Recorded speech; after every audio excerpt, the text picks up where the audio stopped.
Murders don't happen every day in Cherokee County.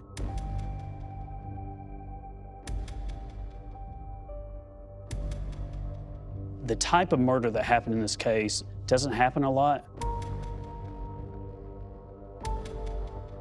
But if it were to happen, it would be in this family. Was the Farris family a happy family? No. This family was not like every other family. There was a lot of love there, but there was also a lot of family drama. Constant infighting, animosity amongst siblings for money, for their father's money. And I think that's where the drama always came back to, was who was going to get Dad's money. The Farris family is made up of Gary Farris, the patriarch, Melody Farris, the mother, and then there were 4 children, the oldest being Chris Farris, then there was Scott Farris, and then you have Emily, and then Amanda. Gary Farris was a brilliant commercial real estate attorney. He was very smart. He loved his kids. Melody is a very straightforward person who, for the last 35 years, had been a stay-at-home mom. I'm the mother who took care of everything, took care of everybody. I was the one that my children called when they needed help. I was always there for them. I never told them no. The Farrises lived on the east end of the county. Their property was around 10 acres. Very nice piece of property. It was obvious that these people were likely affluent. Had a house, a barn. We had 4 horses. We had, I don't know how many goats. They lived a life, though, odd to a lot of us. It was normal to them. It has been called the Farris Wheel. And it was, but it was our Farris Wheel. It was our life. On 4th of July of 2018, everything changed for this family. It was brought to my attention by my sister and my mother that my father was missing. He wasn't the healthiest man. He had high blood pressure. He smoked a lot. We were all thinking he might have had a heart attack. We decided to start searching the property. I started checking all the pastures. We had been out looking for quite some time. We had been over every square inch of that property. We couldn't find him. Something's really off here. Scott and I were standing there by the burn pile, just looking. With this being a working farm, they would pile tree stumps and rotten firewood, just kind of like a trash pile, and every now and again they'd burn it. My dad did talk about he was going to burn that stuff on that pile. I looked down, and immediately I could start seeing bones. I squatted down, and I'm like, those are human remains. I'm calling 911 right now. We heard the radio call that some remains had just been found in a fire. The first thing that stuck out to me was the amount of fire damage done to the body. This guy's been in this fire burning for quite some time. During the excavation of the bones, there's a bullet found lodged in a rib bone. This is not an accident. It's a murder. They go through the family members, and they're going to look at who had the opportunity, and anyone who lived on that property would have been in that box. How did he get on the burn pile? Who shot him? With what gun? Where? We don't have a single clue. I called it a soap opera because of the old TV show Dallas. You had money. Then you had the Who Shot JR, except it was Who Shot Gary Farris.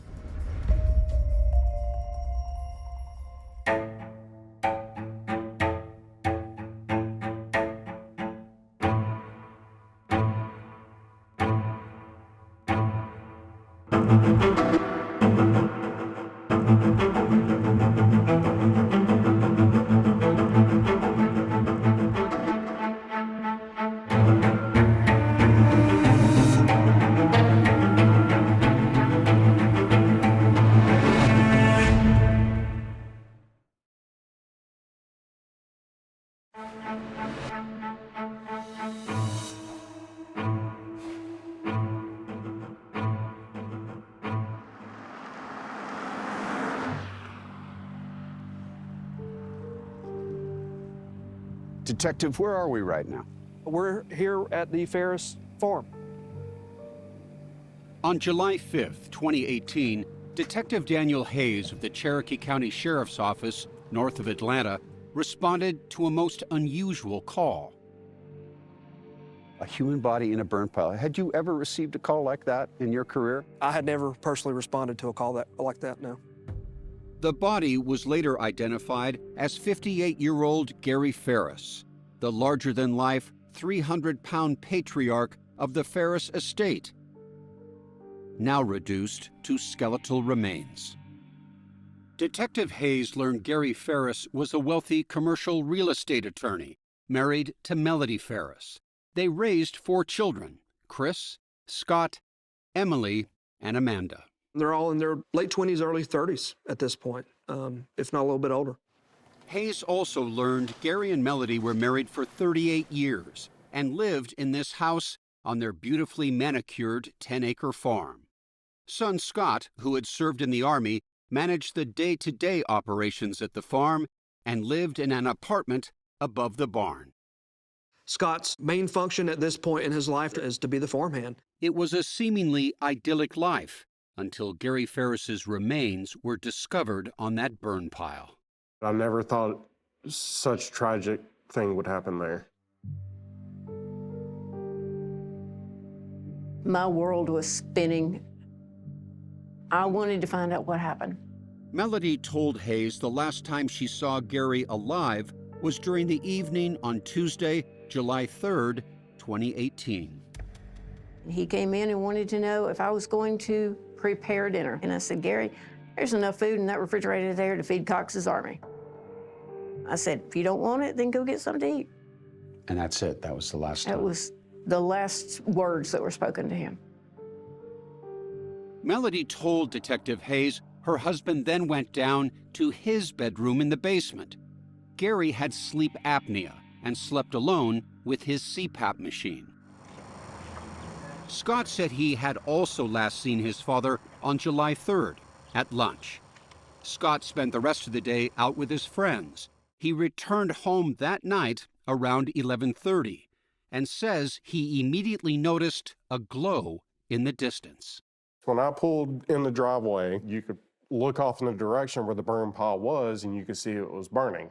A burn pile, typically a dumping spot for yard waste and brush. My dad did talk about he was going to burn that stuff on that pile. The next day, July 4th, Scott and Melody told investigators they didn't encounter Gary. It was not unusual not to see Gary. It wasn't until the next day, July 5th, Melody says, she realized Gary was missing. 2 of the grandchildren who had spent the night asked to ride the RTV, or rough terrain vehicle, with Gary, who they called Big Daddy. And I told him, I said, go ask Big Daddy to go ride it with you all. And they said they couldn't find him. Daughter Amanda was there too. Son Chris arrived soon after, and all the adults started searching the property. Until Scott noticed some bones among the ashes at the burn pile. I'll never forget it until the day I die. His words were, oh, I found him.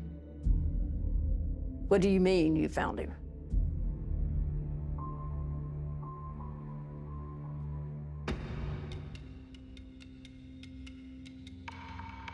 When the forensic team arrived, they began documenting the burn pile, working past dark to sift through the ashes. That's when the bullet was found lodged in Gary's rib, and what had started as a possible accidental death became a murder investigation. Why would somebody want to burn a body? Cover up a crime. You destroy evidence. Elsewhere, investigators searched the house, the barn, even the pond. They found a shotgun in the house. Several other guns and ammunition were discovered in the barn.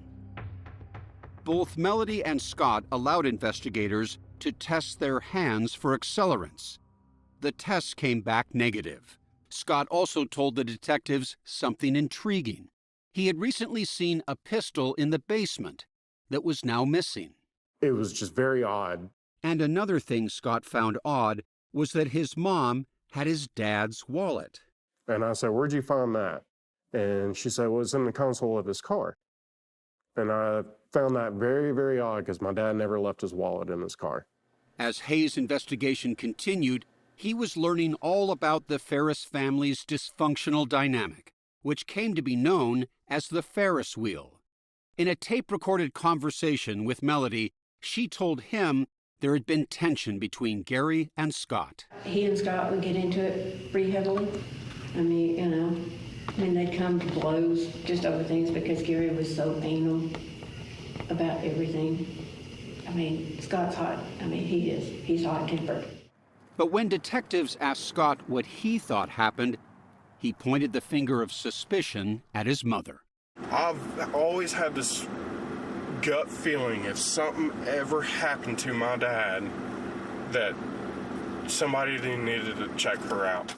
With the Farris wheel starting to turn, detectives asked Scott if his father was having an affair. My father did not do that. He was a one-woman type of man, and he married that woman. He was not that kind of man. Hayes then asked Melody if she was having an affair. What did she tell you? She said no.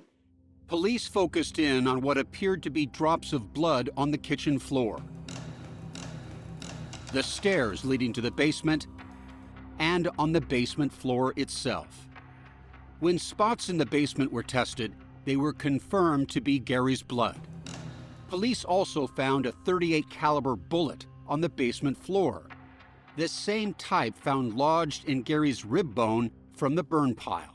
And does that suggest in any way some sort of progression of an attack on Gary? That's what we interpreted it as we started looking at it, is that possibly something happened upstairs, led down the stairs and into the basement. Detective Hayes asked Melody point blank if she had anything to do with the death of her husband. So your statement is you didn't do anything to harm Gary? No. And you don't know who did? No. Hayes was skeptical. Investigators had found in Melody's purse birth control and a credit card with another man's name on it, Roy Barton. When someone's lying to you, what does that suggest? They're guilty of something.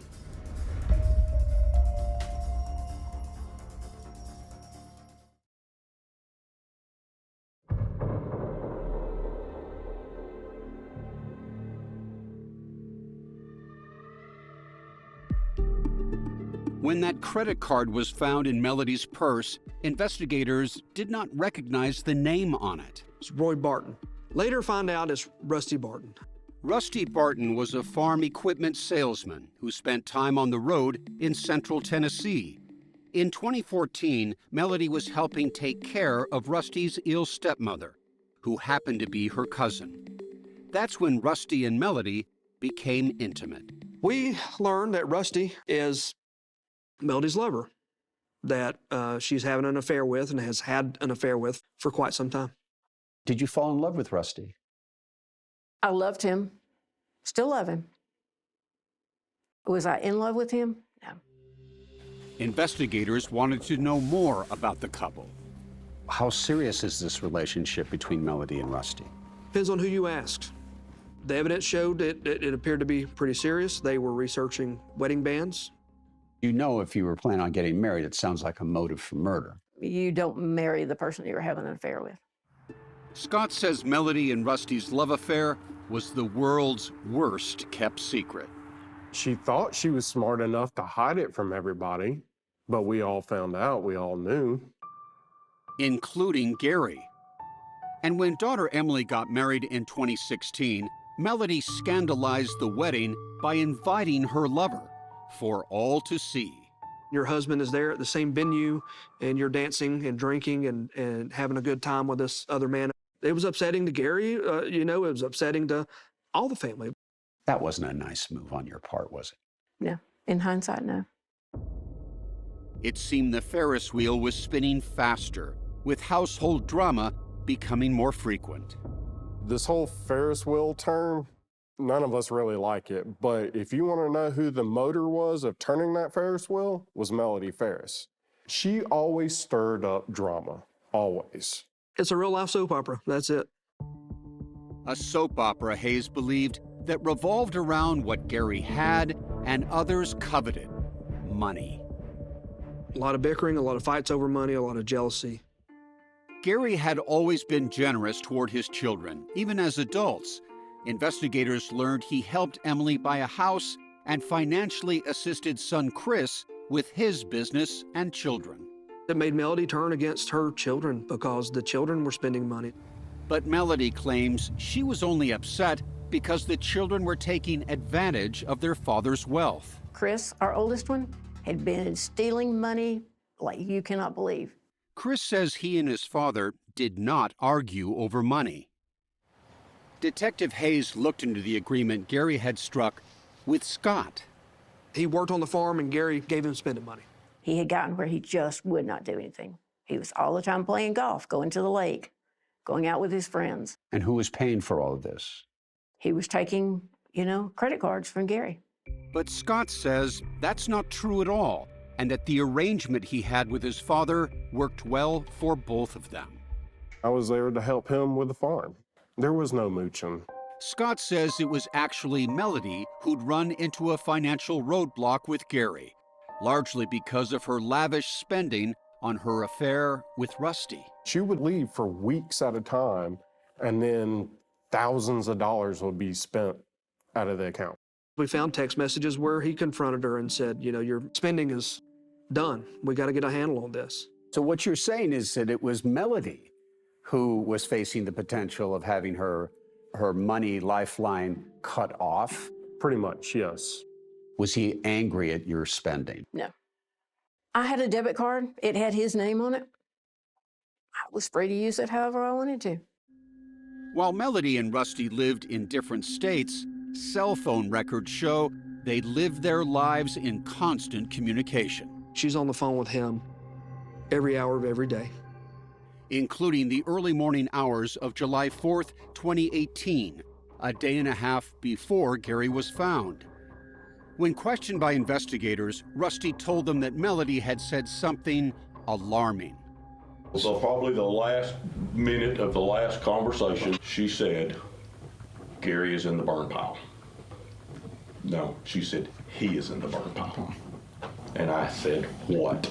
And she said, he's in the burn pile. And I said, do not say another word and do not tell me anything. I do not need to know. At that time, only the killer could have known Gary was on the burn pile. Had Melody Farris confessed to murder? As the investigation continued, she was now the detective's #1 suspect. I told them everything I knew. Scott remembered something that happened with his mother the day before Gary vanished. It now seems like foreshadowing. She comes out of the house with a plate in her hand, and she's screaming and cussing, and she throws the plate up against the wall of the house and shatters it all into pieces. And she says, I can't wait till that man's dead.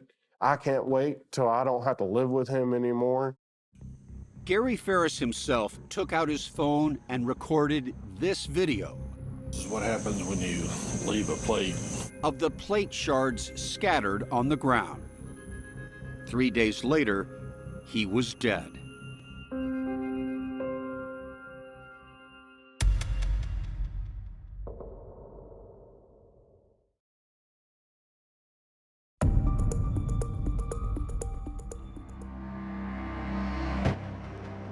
On June 18, 2019, after an almost 12-month investigation, detectives say they had gathered enough evidence to charge Melody Farris with the murder of her husband, Gary. Why did it take a year to arrest Melody? We were waiting on the autopsy results and the positive identification of Gary Wayne Farris's body. But for Detective Hayes, there were unanswered questions. How did Melody get Gary's body out the basement door and to the burn pile about 50 yards away?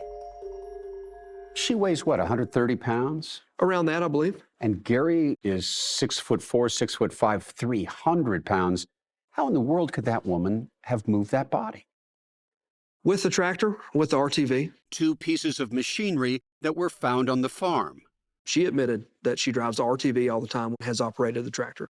Hayes sees the two vehicles as Right over here, evidence. Peter, this is what we're looking at, these two vehicles. He took me to the lot where they are stored. How could each of these vehicles have been used to get Gary's body onto that pile? Both are capable of pulling a lot of weight. This tractor has a bucket on the front that is designed to scoop heavy loads. We found tractor marks, but there were tractor marks all over the property, but there were none necessarily obviously leading right up to the burn pile. What did you find as your forensic people took a look at these vehicles? We found blood, evidence of blood on the vehicles. Can you show me where? I can. So on the tractor, we found blood evidence in this area. Gary's blood. But nothing was found in the front bucket. On the RTV, Hayes says Melody's blood was found on one of the gear shifters. Nothing was found in the back. Hayes considered other scenarios. There's also a theory that she did it under her own power, rolling him down to the burn pile. It's downhill all the way to the burn pile. Is there any blood that was discovered going from the house to the burn pile? Not that we found. So this still remains a mystery, doesn't it? It does. It was A mystery, too, for prosecutors Megan Frankish and Jeffrey Fogus. clearly released. We don't know exactly how she got him into the burn pile. She was a farm girl.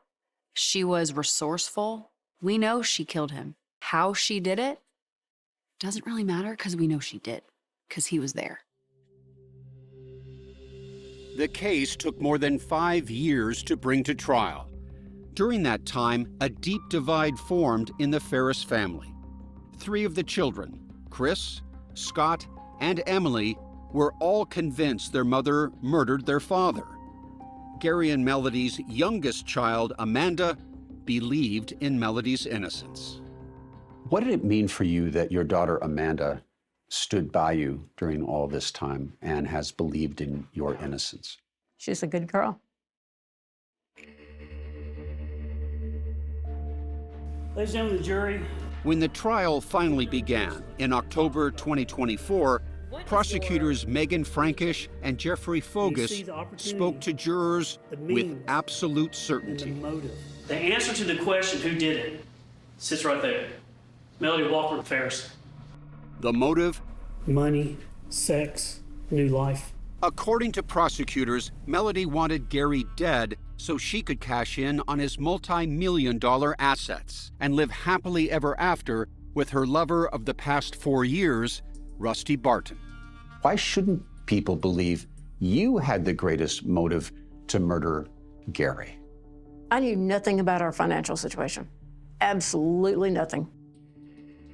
Prosecutors say on the evening of July 3rd, 2 days before Gary's body was found, Gary and Melody got into a fight in the kitchen, and Melody shot him.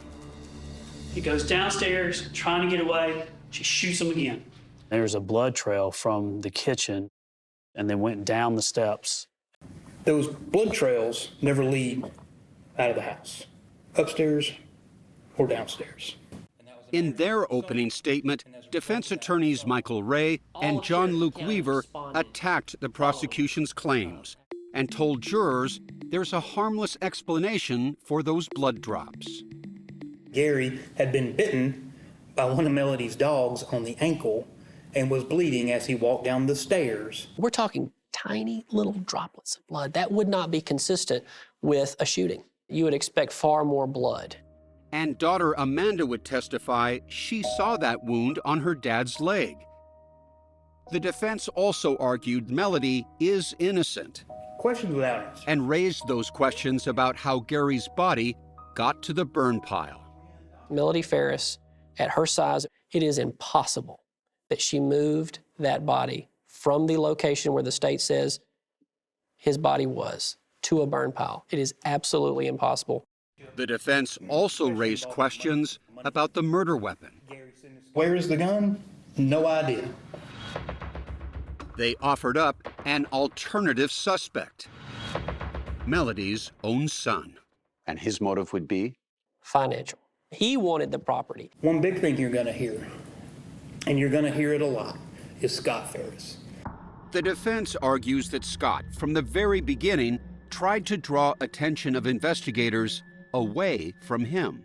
13 minutes after law enforcement arrives, Scott Farris is already blaming his mother.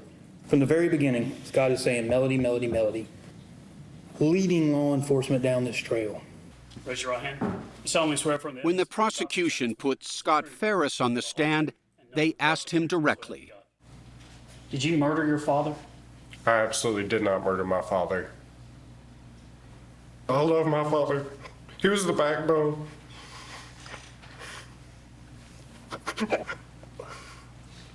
He was the glue to our family. Sitting just feet away, Melody says Scott's testimony was an act. The Scott that was in that courtroom was not my son. He was well rehearsed. Could you stand for the jury, please? Sure. On cross-examination, the defense pointed out that Scott, at 6'8", 280 pounds, was the only person on the farm physically capable of moving Gary's 300-pound body. Because of my size and the size of my father, yes, I was going to be looked at like that. But I had nothing to do with it. Raise your right hand. To help establish a motive for murder, prosecutors called Melody's lover, Rusty Barton, to the stand. You're from Alabama, is that right? Excuse me, Tennessee, I apologize. I'm from Tennessee. Okay. And you are There's Tennessee. a big difference. That's true. He's charming, he's smart. And he says he captured the heart of married Melody Farris. You were in love with her, fair to say? Yes. And she was in love with you, fair to say? Yes. Do you recall searching for wedding bands on the internet? I do. What type of wedding bands did y'all have in mind? We talked about plain gold bands. Tell the jury what you Fogus also asked Rusty about that incriminating call. She said that Gary was on the burn pile. Remember, Rusty had told investigators that call had taken place before Gary was found.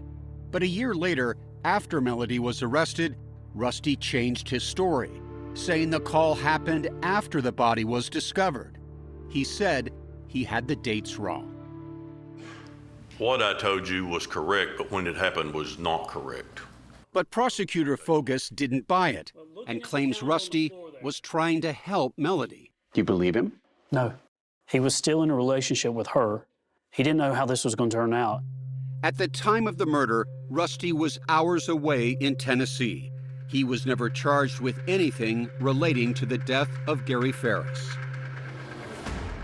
More witnesses would testify, and later, Melody, who was silent throughout the trial, would address the court in a dramatic and explosive statement that would leave her family reeling.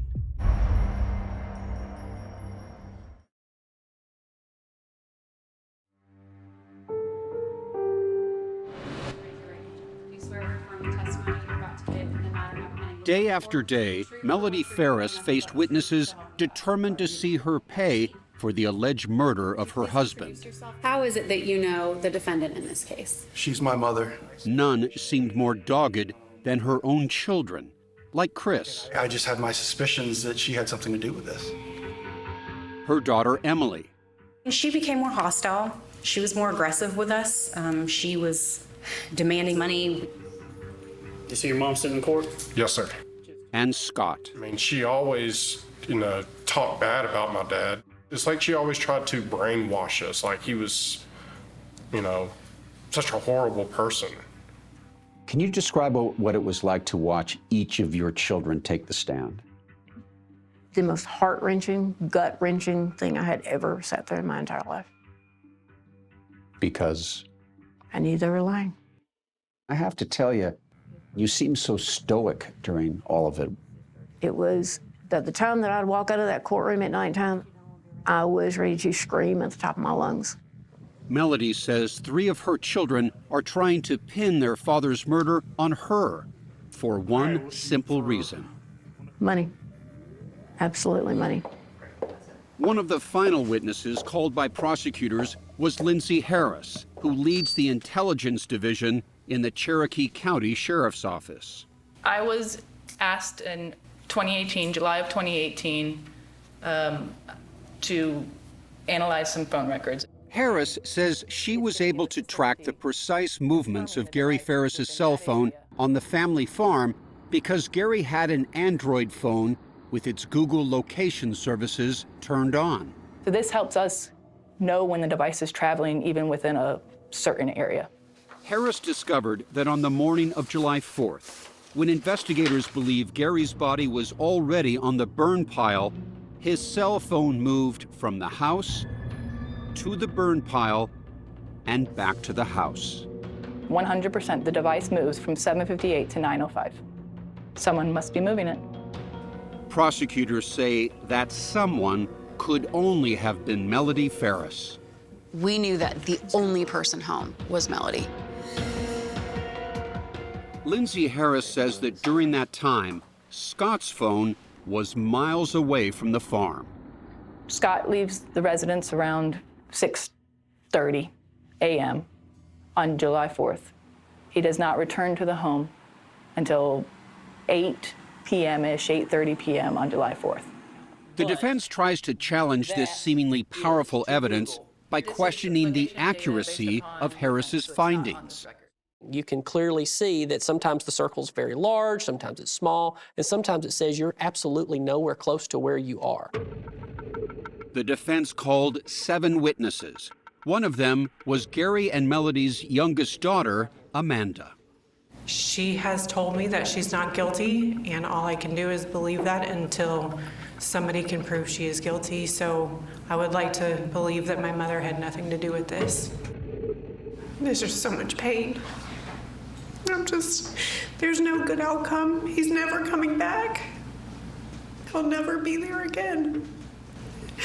And that's just the worst part about it all. And knowing that my mother could potentially spend the rest of her life in prison is terrifying. Ms. Frankish, you can go ahead. It was now time to wrap this case up with closing arguments. She had plenty of motives. She despised Gary. She hated that he was giving away their money, her money. That was the main motive. Rusty was a bonus. 100.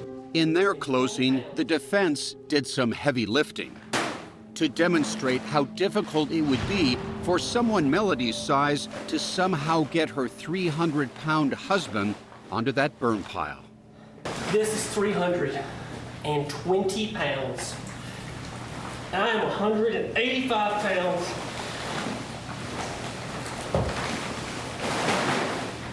And that's all I have. It's not realistic. And then the fact that they've presented no actual evidence as to how she did that, that means there's doubt. On October 30th, 2024, the jury got the case. But after 3 days of deliberations, they sent a note to the judge saying they were deadlocked. The judge told them to give it one more try. I was absolutely numb. You don't know what to think. And just a few hours later... All right, I understand y'all reached a verdict. We, the jury, find the defendant guilty. Melody Farris was found guilty on all 5 counts against her, including malice murder, felony murder, and making false statements. It was horrible. They carried me immediately over to the jail. I was alone, curled up, in the fetal position. Jurors Sheila Albright and Chris Hyatt say the cell phone evidence convinced them of Melody's guilt. Once we agreed on the time of death, then it was, okay, well, how is this phone moving after Gary's body it was in the burn pile? Who was on the property at that time? And who was? Melanie. As for the question of how Gary got to the burn pile, Sheila Albright had a theory. But in my mind, I thought that she first shot him inside the house because there was evidence of that. I thought maybe he had run out the door trying to get away from her. And maybe she took him by gunpoint down to the burn pile. I think that maybe the burn pile is the last place she shot him. For Scott and some members of the Farris family, the guilty verdict brought relief, even though their own mother was now a convicted murderer. Because we got justice from my father. We fought 6 years to get answers. My father loved my mother. He fought for my mother. He was a very loving father. But there would be no love shown by Melody at her sentencing, when she was given the opportunity to express remorse and ask the judge for leniency. I have waited for years to make this statement to everyone. But instead of asking the judge for mercy, I want the world to know who did this. she named who she said was the real killer. I know Scott killed his father. He took my husband, the father of Chris, Emily, and Amanda. He took Big Daddy from our grandchildren. But Melody was far from done tormenting her son.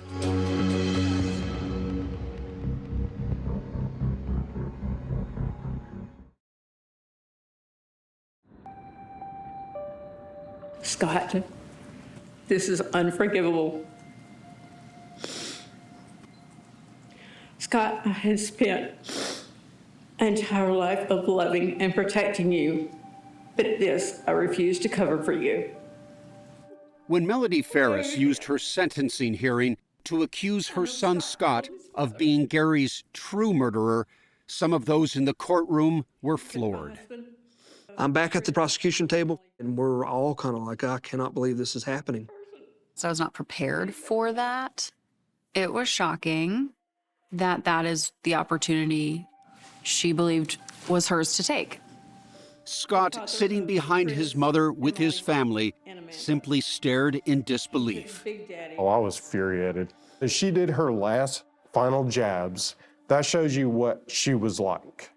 One last turn of the knife. One last turn to make somebody's life a living hell because it didn't go her way.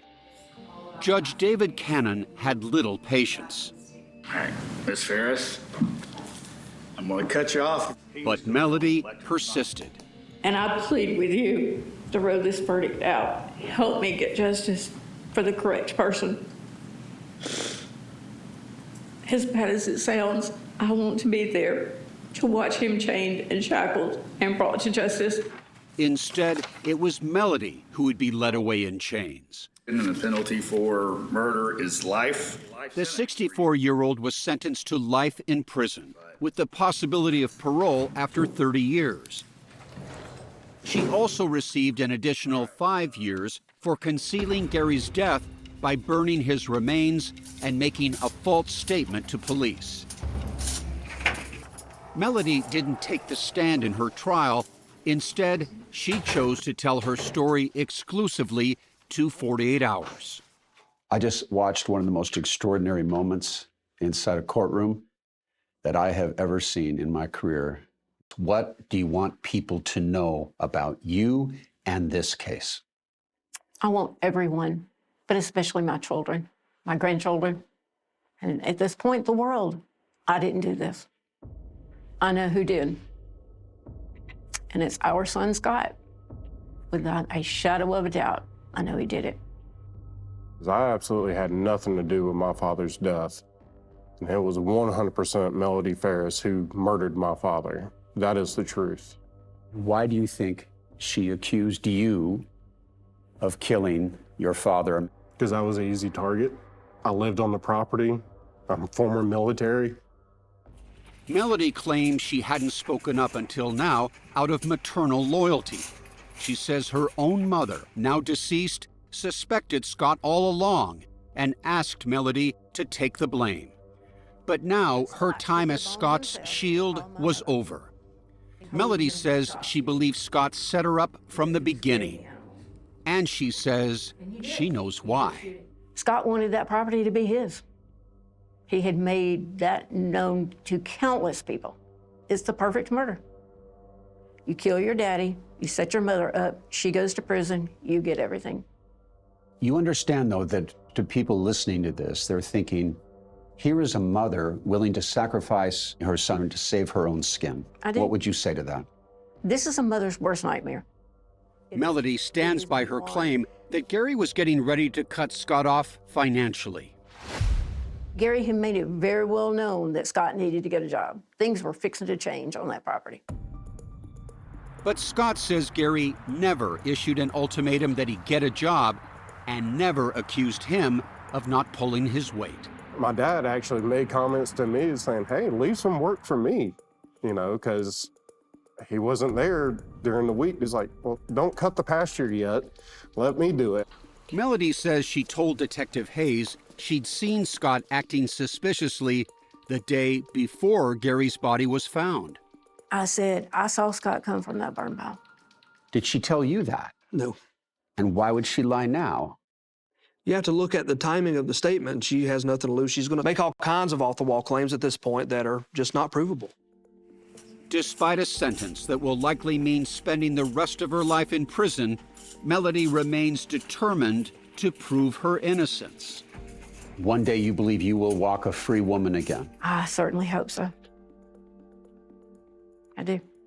But I will be sitting there right behind my son in court.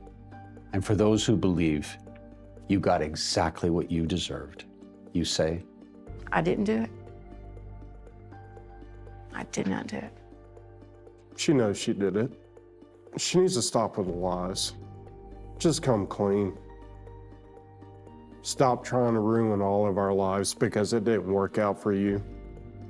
I still haven't been able to figure out why she would do this. I don't know if I ever will.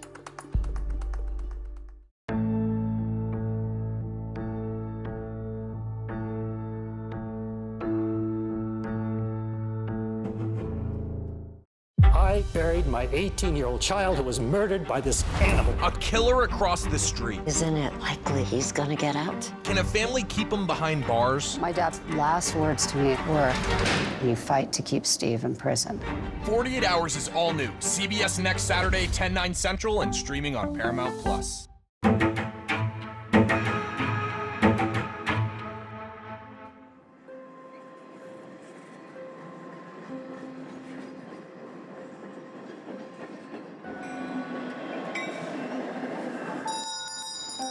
How you doing, folks? I'm raising my family here. My parents raised their family here, and their parents raised their family here. It's a place that I like to call home, and hopefully this is where I'll remain. Cleveland, Tennessee is beautiful, known as the city with spirit. You can't swing a ball bat without hitting a church. A lot of people know one another, and we do have a lot of older homes and a lot of history here. I'm very proud of our town. Hello. Hey. I've been a hairdresser for over 30 years. You have certain clients that you kind of click with and you're closer to. And for me, Marsha was one of those clients. She was fun. She was outgoing. Marsha was one of my favorite cousins. She did confide in me, and I confided in her. She was beautiful. She was always kind. She loved her husband. She mentioned him every time. When I think of her, my first few words would not be giving, loving. I didn't see a lot of that from her, even as her stepdaughter. How would you describe her? Loner. I believe that she was very depressed. A case that sounds like a 48 hours mystery. Bradley County woman disappears without a trace. It struck me, oh my goodness, she's not been in. That is odd. And I said, What time do they? She's overdue. When Marsha disappeared in June of 2009, her husband, Donnie Brantley, did not report her missing. It's hard seeing my father in this way. It's a scary thing. I know the inside of this man and the heart of him. He wouldn't hurt anyone. He loved her. Yes. And they had a real marriage. Yes. During the years of your marriage, am I correct that you maintained romantic relationships with persons other than your wife? Upon advice of counsel, I plead the fifth. We have a guy who's told numerous lies about where his wife went, and we can prove otherwise. He may be the singularly most dishonest defendant I've ever dealt with. Authorities have not located Marsha's body, but were able to charge her husband with premeditated first-degree murder based on evidence. I think we have a great circumstantial case. There's no blood, no fingerprints, no DNA, no body, and there's no crime scene. What proof is there that she's in fact dead, as opposed to gone missing or living someplace else? I felt compelled to find out what happened to her. I knew that something was very, very wrong. He murdered her. He murdered her. That's crazy. It's ridiculous. Charging you with first-degree murder. Do you understand what the charge is? It's just not him. He's 100% innocent of these charges. If he did do something to her, and if I just let this go, he'll get away with it.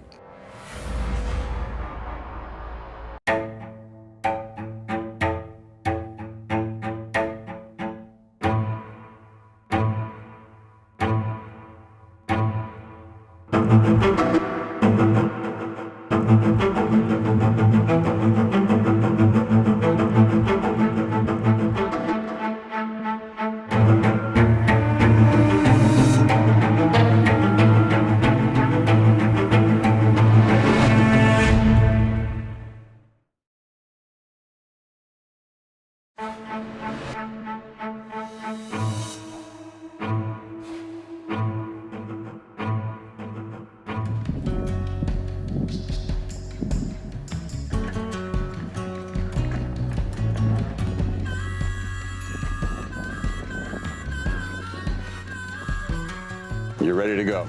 We're ready for trial. We're actually not going to be able to answer any questions until Justice may finally be at hand for Marsha Brantley, a 50-year-old writer and animal lover who disappeared in 2009. In February 2018, Marsha's husband, Donnie Brantley, has come to court, ready to stand trial for allegedly murdering her.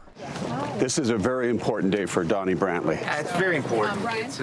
He's had a cloud of suspicion hanging over his head for 9 years. Back in 2014, when 48 Hours first began investigating this case, I wanted to have just a moment with you all to... Marsha's Aunt Medra and cousin Jenna met with Steve Crump, who was about to take over as District Attorney General. Ultimately, I believe we will be able to do justice in this case. We're just looking forward to bringing this thing to a close. We're going to create within this district a cold case working group. Crump raised the family's hopes that he could win a conviction in a case guaranteed to be an uphill battle for the prosecution because Marsha Brantley had simply vanished. We don't have a crime scene. We don't have a dead body. We don't have what you normally think of in terms of a homicide case. As the years passed, Jana and her husband Mark became frustrated that there would never be justice. It's a tragedy. It's something that no one should have to experience or no one should have to go through. What do you think? What happened to her? Will we find her? It's a good question, especially since the man they believe knows what happened to Marsha has, in their opinion, never offered to help. Not a phone call, not an email, not a text message. No. Not a postcard, nothing. None of her family. Did he organize any search parties? No, None. He proffered no help. She was the love of your life, right? Yes. This civil deposition in 2013 shows that Donnie likely will never have much to say. When did she stop being the love of your life? I plead the fifth. Didn't have anything to do with her disappearance, did it? I plead the fifth. This is the home where Marsha and Donnie lived for 9 years. Jana and Medra went into the house in 2012, 3 years after Marsha went missing. They were upset by the chaos they found. Somebody had no respect for her, and we know who that was. And Donnie Brantley is going to pay for what he's done to her. There was not a picture of Marsha to be seen anywhere. I mean, there were pictures of Donnie and his daughter, but none of Marsha. Growing up, Jana was especially close to Marsha, her older cousin. She would come and pick me up from high school sometimes, and we would go get ice cream. From a young age, Marsha had an endearing passion for pets. She had her favorite little dachshund named Barney. She taught him how to pray before he ate his meals. He would cross his little paws. As an adult, Marsha volunteered at a local animal shelter. I looked up to her when I was a little girl. She was 5'10". Kim Shank was Marsha's closest friend. Even though she seemed to kind of command the room, she was probably one of the more shy people. to be that commanding with her physical presence. She was a friendly person, a sweet person. Especially to her parents. She grew up in an affluent family, an only child with no children of her own. She took care of her mother a lot because her mother was ill for a very long time. In 1999, Marsha met Donnie Brantley on a dating website. He was a divorced father of a teenage daughter. She called me and she said, well, I've met someone, and was getting really serious, and she said, I want you to meet him. Marsha and Donnie shared a love for the outdoors. She was an avid hiker, while Donnie was a competitive bicycle rider. At 41, this was Marsha's first serious relationship. He was what I always wanted for her, somebody that she could be into and love and share her life with and live on happily ever after. Marsha even wrote poetry for Donnie. With love so pure and true, I can but only thank my God I fell in love with you. Marsha and my dad. Donnie's daughter Elise was happy her dad had found a soulmate. When we would sit and watch movies on weekends and that kind of thing, they would hold hands. They were married in 2000 and moved into the house Marsha's parents had built for her. But shortly after the newlyweds settled down, tragedy struck. Her mother passed away in November of 2000, and her father passed away in December. Imagine losing both your parents in less than a month. She was devastated. It was just a lot of sadness. I mean, it was just heartbreaking. I saw a different side of her when she lost her parents. There wasn't a lot of happiness after that. But Marsha did her best to carry on. A large inheritance enabled her to help Donnie set up a handyman business franchise. She also quit her job as housing director at nearby Lee University to pursue her passion. She wanted to write young adult novels. She was very talented and definitely had what it took to be successful. Reggie J. and Nancy Grill were members of a writers group that Marsha formed in 2007. What was the name of this writing group? Thunder Rock Writers Group. The other name was the Big Girl Panties Group. We would critique each other's work, and we would say, put your big girl panties on because, you know, you might get your feelings hurt. Nancy and Reggie say Marsha was the best of the bunch. Dirty Little Secrets is a story that Marsha wrote. The sun rose above the kudzu-covered trees as I swept the house and chased the dust out of the front door and across the porch with a broom. Wonderful imagery. Mm-hmm. She can write, this woman. Yes. But in June 2009, a dark chapter began in Marsha Brantley's life, with a plot twist right out of a novel. She seemed to fall off the face of the earth. I knew that something was very, very wrong.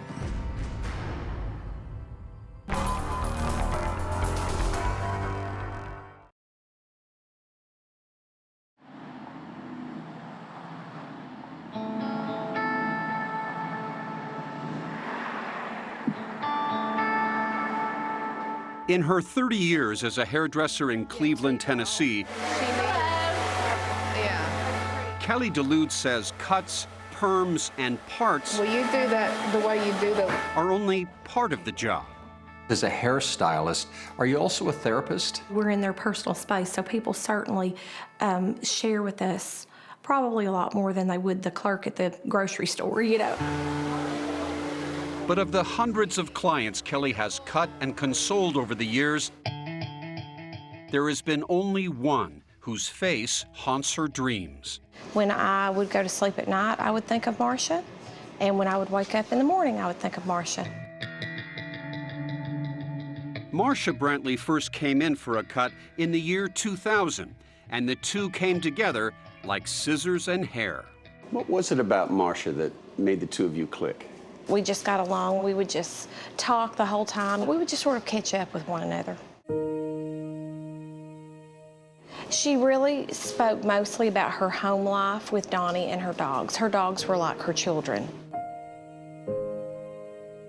Kelly says Marsha couldn't say enough nice things about her marriage and her husband. As the years went by, the two women grew closer. But during what turned out to be Marsha's final hair appointment in April 2009, Kelly saw a side of Marsha that left her concerned. She seemed troubled. She seemed a bit depressed. She was asking me if the economy had affected the business here, and I said, certainly, it had, you know. And she said, well, you know, it's really affecting our business.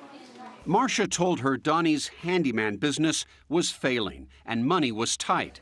Still, she expected Marsha to call about 6 weeks later to set up her next appointment. And she was very regimented in coming to see you. Yeah, she colored her hair, so most women are, sure, yeah. But Kelly never got that call. She was too busy to notice. But as spring turned to summer, Marsha's neighbor stopped into the salon.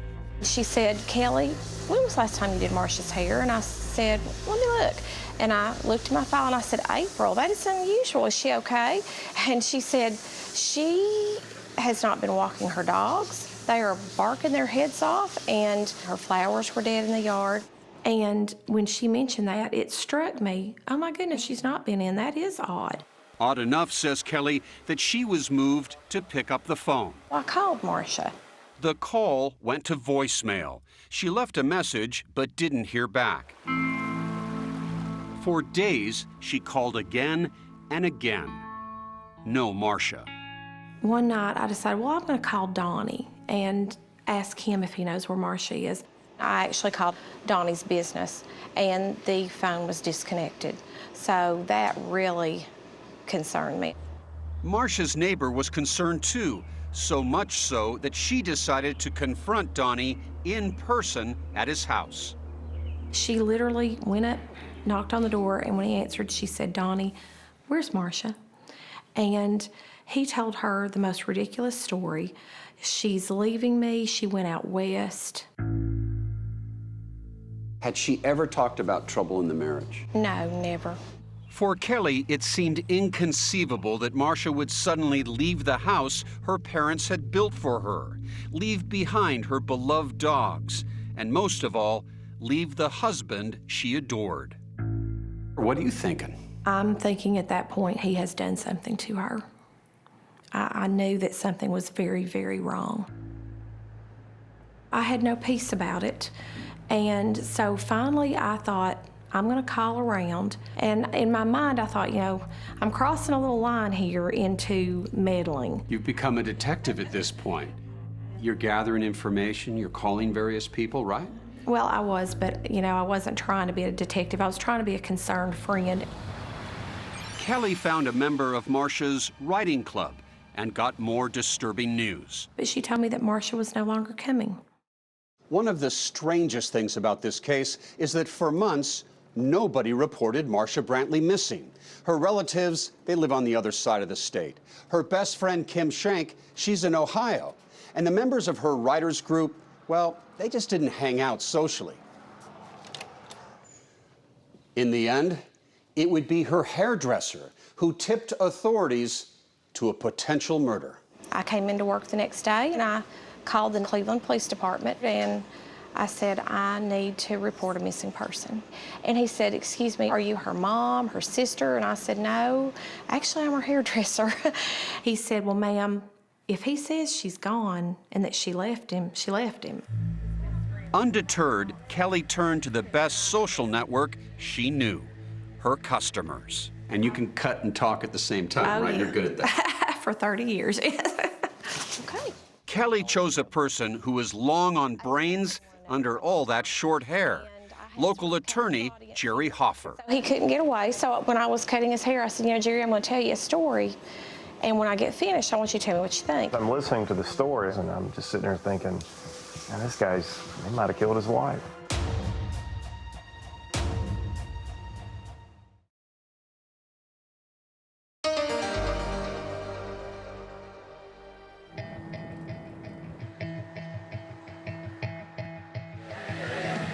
I mean, I felt like finally justice is going to be done. Mm-hmm. Right after I got my hair cut, I walked in the DA's office, and I just kind of in a flippant way, I said, you've got a dead lady out there you all need to be looking for her. Prosecutors agreed and sent their investigator, Walt Hunt, now retired, to Marsha's house to look for her. When I approached him, he told me that they were having some marital issues. But it wasn't just what Brantley said, it was how he said it that really caught Hunt's attention. He was pretty cool and maybe a little cooler than I might expect. He said he was cool, calm, steady as a rock. He said that is not normal. Hunt's instincts convinced him to call the TBI, the Tennessee Bureau of Investigation. They would launch what would become a 9-year coordinated effort between state and local agencies, all dedicated to finding Marsha Brantley. It was around October 2011, and I jumped at the opportunity to be able to assist with the investigation. When Zach Pike and David Shoemaker of the Bradley County Sheriff's Office got the case in 2011, they quickly saw why Donnie Brantley was a suspect. He had always denied any role in his wife's disappearance, but he'd lied when he claimed that Marsha had taken her phone. I think her cell phone in his possession is easily, in my mind, the most damning fact. The cell phone never left pinging from a tower that's 2 miles or less from the home. In June of 2009, right around the time investigators think Marsha disappeared, they say Donnie used her phone to make a highly suspicious call. He calls on that cell phone, the Chattanooga Singles line. He calls it dating? Yes, Chattanooga Singles line. While Donnie was apparently seeking a new love interest, investigators say he couldn't seem to keep his story straight about his old love, Marsha. She took a camper and moved to Townsend, Tennessee. Gone to Florida, gone out west to work as a missionary. Every time somebody asks what happened to Marsha, it's something different. They were all lies. If Marsha had left, investigators were struck by what she had left behind. All of her clothes, her shoes, documents important to her, the baby book that her mother had compiled for her, brushes, toothbrushes, all that's still in the house. She left her car. Importantly, she left her house. The one her parents had built for her. That doesn't make sense. If Donnie Brantley did kill his wife, they say a look at the family finances may provide a motive. Did she keep the money or you? I played the fifth. He was financially supported by his wife. They say Donnie's failing business franchise was draining Marsha's inheritance. She would have cut him off from the money. What was the state of their marriage in those last months prior to Marsha's disappearance? There was a little bit of tension, obviously with the money problems. And investigators soon unearthed phone records that revealed Donnie Brantley had begun calling an ex-girlfriend within days after Marsha disappeared. You know Stephanie Richardson?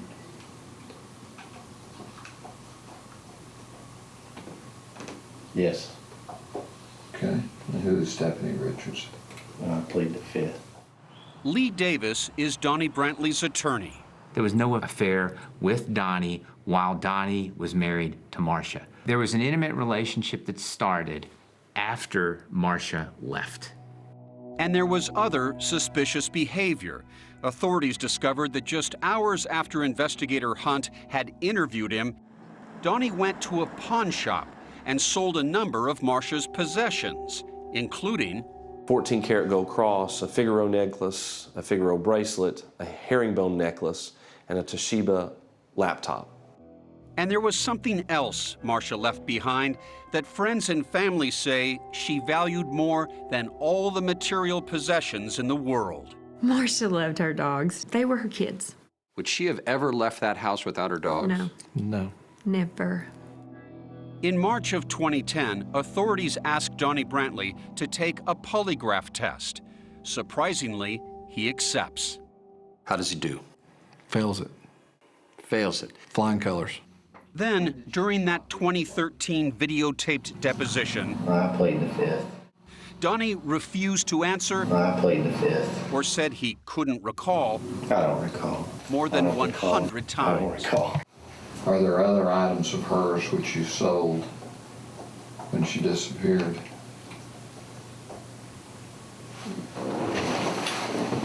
I played the fifth. That performance, combined with circumstantial evidence, helped convince police in August of 2013 to arrest Donnie Brantley and charge him with the murder of his wife.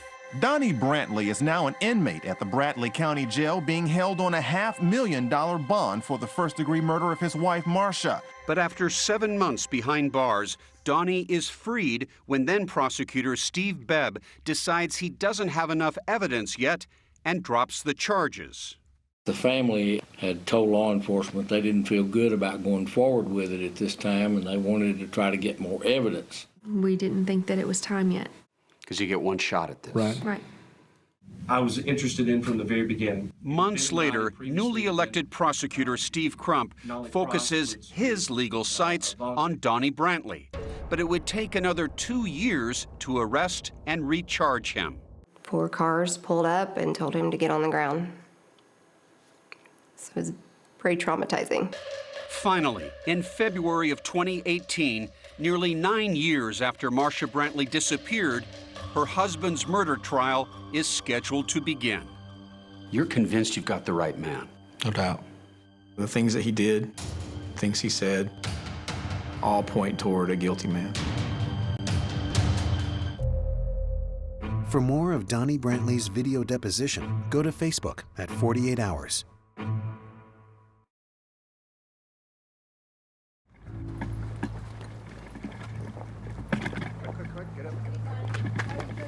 How big a case is this among people here? I think it's pretty big for the simple fact that this doesn't happen here every day. People don't just disappear and not be seen for 9 years. Zach Pike and David Shoemaker of the Bradley County Sheriff's Office say as Cleveland, Tennessee natives, the Brantley case hits them close to home. In some ways, is this personal for you? Absolutely. Been many nights I haven't slept. Wonder where Marsha is. We're actually not going to be able to answer any questions. There's no proof that Donnie Brantley murdered his wife, Marsha. I've asked him point blank, if Donnie is responsible, as you suggest, tell me how he did it. Donnie Brantley's lawyers, Lee Davis and Janie Parks Farnell, say their client should never have been charged with murder once, let alone twice. Law enforcement had tunnel vision, and they had tunnel vision that led directly to Donnie Brantley. And the rest of it, they just ignored. Who murdered Marsha Brantley? Donnie Brantley. You say the same? I say the same. Where? At her house, at their house. No proof of a crime scene, no proof of a body or an autopsy. Is there a witness in this case? No, there's no trace evidence, there's no blood, no fingerprints, no DNA, no fiber analysis. What proof is there that she's in fact dead? He'll argue at trial that this case is actually about a 9-year-old marriage that, because of financial problems, may have reached a breaking point in June 2009. And she told Donnie that she needed some time to herself and time to think. Which is why Davis says it's ridiculous to argue Donnie's failure to report Marsha missing is suspicious. When your wife tells you that she's leaving the marriage, you don't call the police or 911. She would never have left her family. She would never have left her home. She would never have left her friends and just disappeared and contacted no one. Remember, her phone never left the house. He's using her phone after he's told law enforcement that she took it. Yes. Davis says that certainly doesn't help Donnie, but it shouldn't hurt him either. He lied about her cell phone, and that is something that has complicated the case. There is a huge world of difference between somebody who lies about a cell phone and proof of a first-degree murder. Nor should it hurt the defense that Marsha left many of her belongings behind, even if Donnie pawned some of them. Davis says he needed cash, but left most of her things alone because he figured she'd one day come back to get them, including her beloved dogs. Let's talk about the dog issue. If you believed that Marsha was murdered, you would say she would never leave the dogs behind. If you look at it from the lens of Marsha was troubled and depressed or not sure what she was going to do, the one thing she wouldn't do is take the dogs with her. She'd make sure she left the dogs with somebody who would take care of them no matter what, and that's Donnie. They got those dogs together. They were their dogs. They weren't just hers. And there was one thing Marsha definitely didn't leave behind, Davis says. She took with her a large amount of money, which was her money. A wad of cash they kept hidden in the attic. And how much money are we talking about? Probably talking between $100,000 and $110,000. Davis says all that money could have been Marsha's gateway to a new life, away from her husband and Cleveland, Tennessee. Donnie's lawyers also claim that all those stories he told about where his wife may have gone were actually suggestions once he realized she truly was missing. In the state of Tennessee, there are 283 missing persons cases open right now. Though a civil court ruled that Marsha is deceased, her name can still be found on the National Missing Persons website. There's one for Marsha Brantley right now that's open, listing her as a missing person, not a murdered person, not a person who they suspect has been murdered by her husband. She's a smart woman who left for reasons of her own. She was always self-assured and was a leader-type personality. But a couple of months before Marsha disappeared, Reggie J. says the writers' group was stunned by a bitter email exchange with her. She says, "Ladies, I just wanted to let you all know that I'd be missing for some time without explaining." When you read that, what'd you think? I was mad. I thought, how dare you do that to us? She writes, "No one in the group is responsible for my MIA, missing in action, status. I merely said I'd be missing." At that point, I truly did think to myself immediately, did Marsha write that? Well, who'd you think wrote it? Donnie. But neither side in the legal case agrees with her.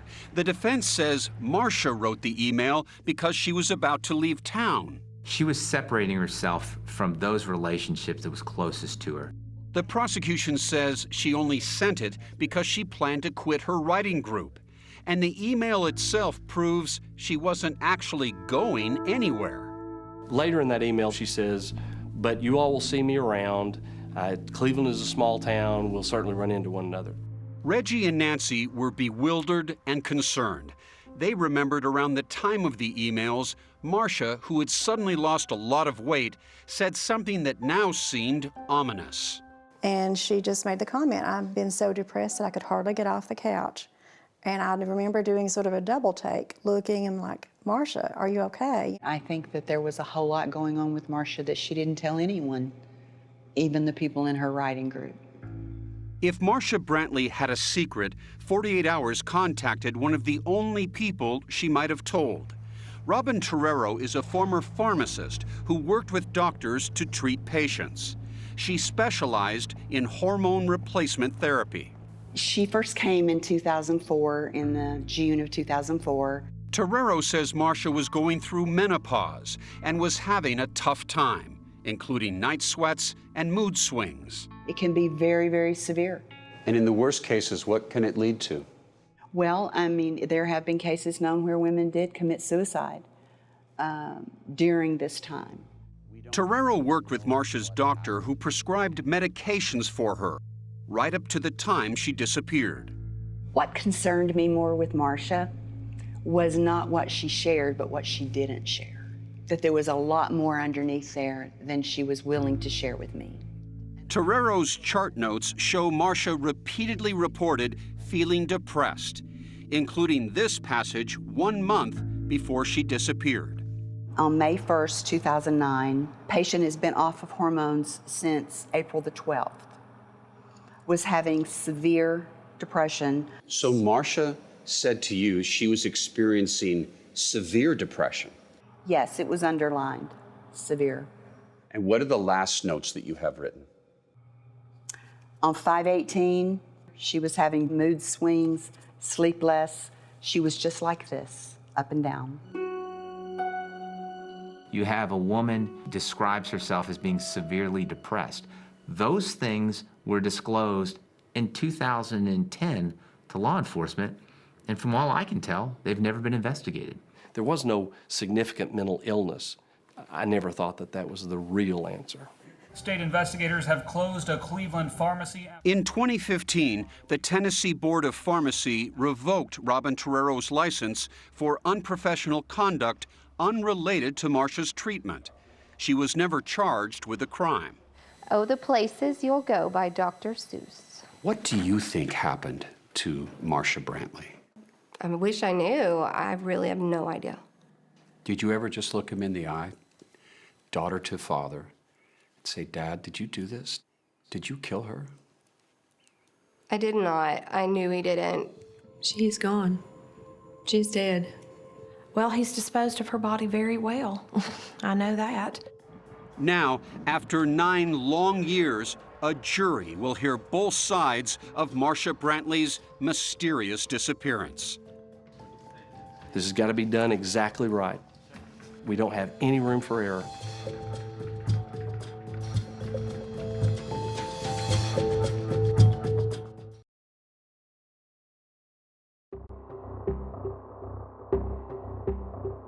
A Bradley County cold case from nearly a decade ago heads to trial next week. But just 2 days before Donnie Brantley's murder trial is set to begin, I've heard you have an announcement to make. Prosecutor Steve Crump, the man who 4 years earlier promised Marsha Brantley's family justice, gives 48 Hours some shocking news. We just met with the family and we told them that we're probably going to be dismissing this case on Monday. Whoa, whoa, whoa. You're going to dismiss this murder case? Yes. Why?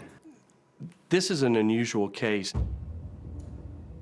We're afraid that the judge will enter a judgment of acquittal because we can't prove that Marsha Brantley was murdered.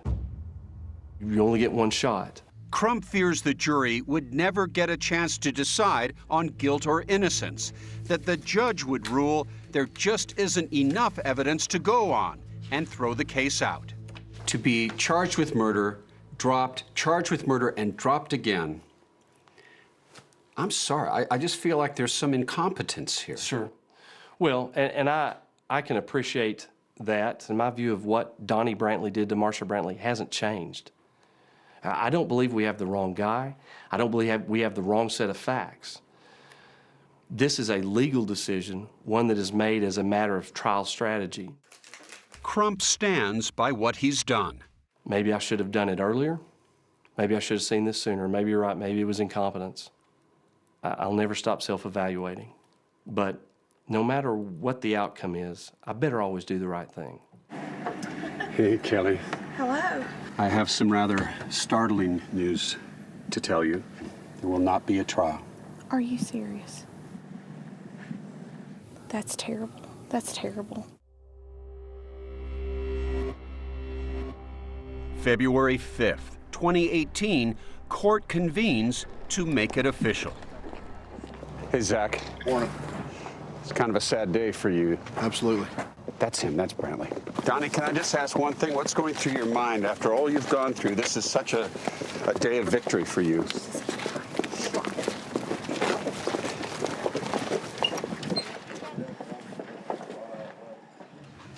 This is State of Tennessee versus Mr. Brantley. General, would you like to approach and do you have a motion to make? Yes, Your Honor. I made the decision on Saturday that we would not go forward with this case. Nearly 10 years after Marsha's disappearance, it takes a judge just 10 minutes to dismiss the case against Donnie Brantley yet again. At this time, Mr. Brantley is free to go. For Donnie, a second victory.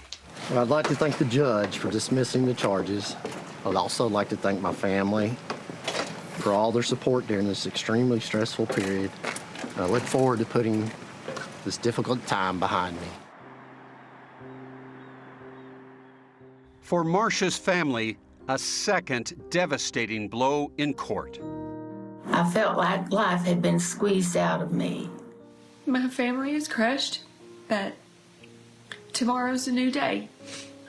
This isn't the end. Later that month, the judge orders Donnie's record of criminal charges in Bradley County to be erased. And Steve Crump does something we found remarkable. So this is from the case file. It is. And this is an extraordinary thing, because generally you don't get to see this pre-trial. That's right. With Detective Pike guarding the evidence, Crump showed 48 Hours what a jury never got to see. He hopes that by showing the evidence, a viewer may remember something important and call in a tip. What are you holding in your hand? This is a receipt for a torch kit for a welder. Receipts for items Donnie bought around the time Marsha disappeared, including duct tape and plastic sheeting. The man runs a home repair business. We believe that all of these receipts represent preparations for disposing of Marsha Brantley. Disposing of her body? Yes, correct. What do we have here? A greeting card. A greeting card he says Donnie hand-delivered to that ex-girlfriend he'd been calling. This was delivered, we believe, the day after Marsha Brantley disappeared. And what did Donnie write on the inside of this card? Hi, girl, with 2 exclamation points. Things are better for me now. Call me if you can, with his number. You know how a card got in Stephanie Richardson's mailbox on the morning of June the 3rd, 2009, in your handwriting? I played the fifth. It provides, at least in part, a motive. There's another woman. We wanted to meet that other woman. We've decided to drive out to her neighborhood to try to speak to her.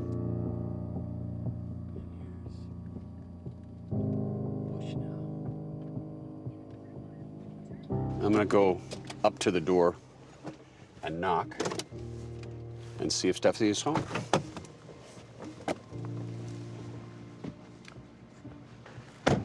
Stephanie Richardson is now married.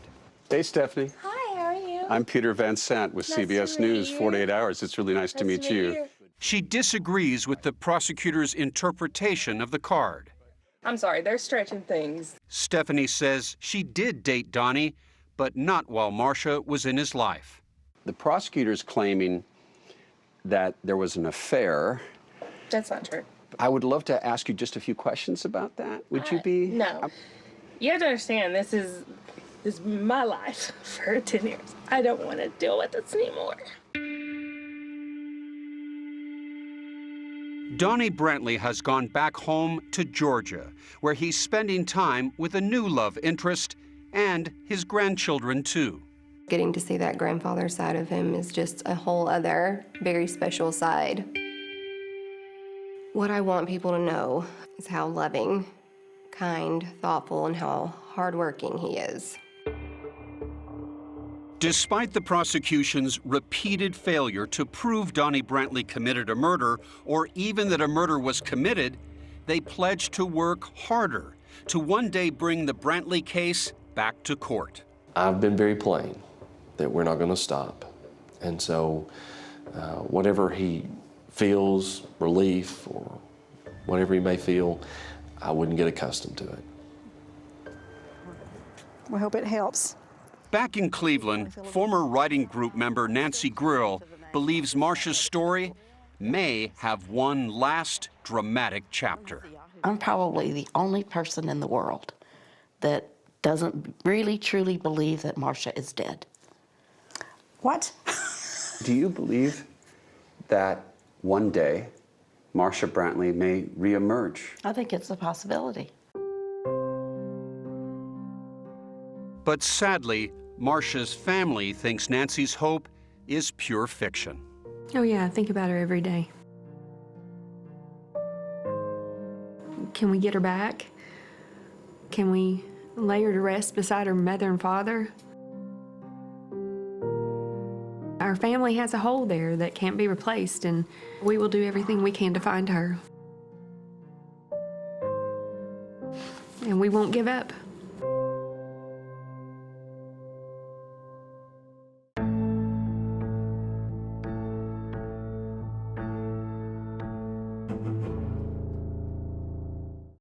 CBS Next, a millionaire entrepreneur goes missing without a trace. Andrine is not the person to go take off somewhere no one knows where she is. Until disturbing clues begin to surface. I remember like a panic set in. When success becomes a curse. 48 Hours Crime Time Double Feature continues next on CBS.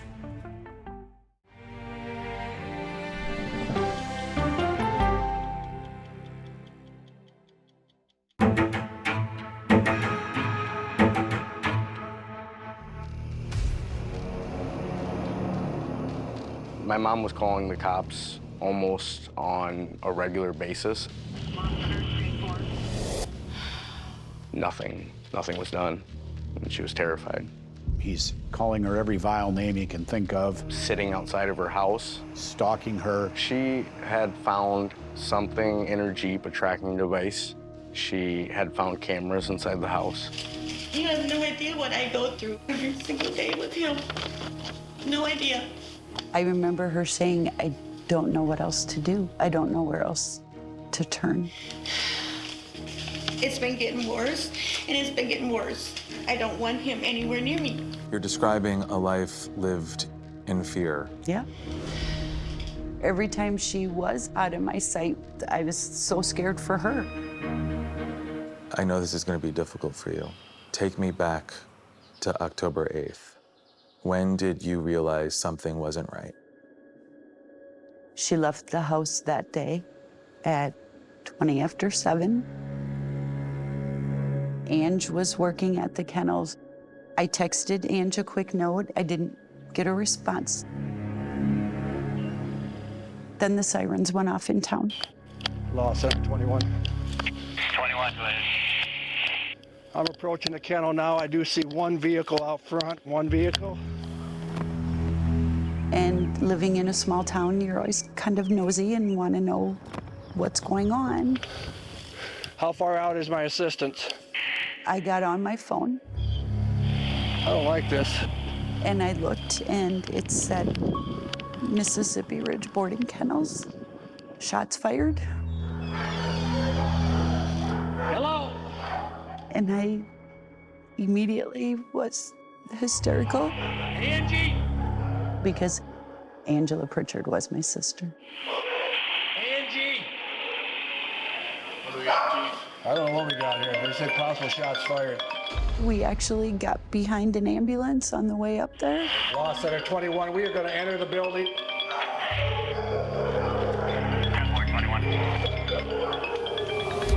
Law Center 21, we got lady down, lady down. And I got out of the car. Scene clear, scene clear. I went running down the hill. There was police officers there. And I remember walking up to him, and I said, is she alive? And they said, no. I immediately fell to the ground, and I remember saying something like, I knew something like this was going to happen. I knew it was. I knew it was. Law Center, make sure you get it out. Points out for a suspect. You leave no rock unturned. You leave no building unchecked. Obviously, we're going to throw every resource that we have at our disposal to apprehending him. There was a knock on the door. I said, I'm not answering the door. He has a gun.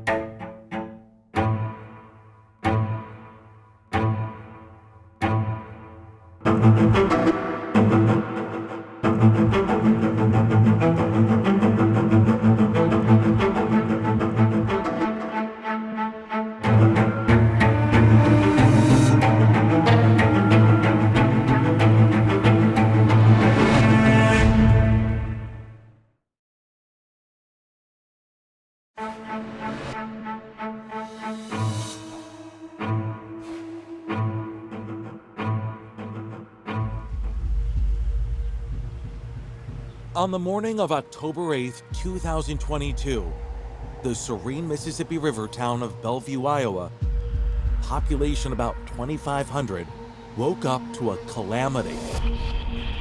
News of an apparent homicide, the first in nearly a decade. Why don't you secure that outbuilding? Dozens of investigators from 6 different law enforcement agencies were combing the crime scene at the Mississippi Ridge boarding kennels, with body cameras rolling. The woman who ran the kennels, Angela Prichard, 55, had been gunned down. He knew how to get in the front door. Her sister, Wendy Buddy, believed she knew who was responsible. Angela's husband, Chris Prichard. In that moment, did you know it was Chris? 100%. 100%. I knew it was him. Wendy says Angela had been trying to leave him for months and lived in fear he would kill her. This appeared to be an assailant that knew her very well. Ryan Kedley and Dustin Henningsen are special agents with Iowa's DCI, the Department of Criminal Investigation. Bellevue's small police force, with just several officers, invited the state police to lead the investigation. While Angela's family was convinced Chris Prichard was the killer, the special agents had to connect all the dots. We had received word that there was a 911 call in the morning. Tell me about that 911 call. 911, where's your emergency? It's essentially that you're listening to the end of her life on the 911 call. Please, get out of here. Just, I have customers coming in. Please. 911. Please get out of here. Okay, where are you at? Those were the last words spoken by Angela, and the first clue investigators had to identify her killer. She says the name Chris on this call. Who is Chris? Chris Prichard, her estranged husband. Ma'am, where are you at? As the dispatcher continues to ask, what's your emergency, you can faintly hear somebody say, When you listen to this 911 call, how do you process what you were hearing?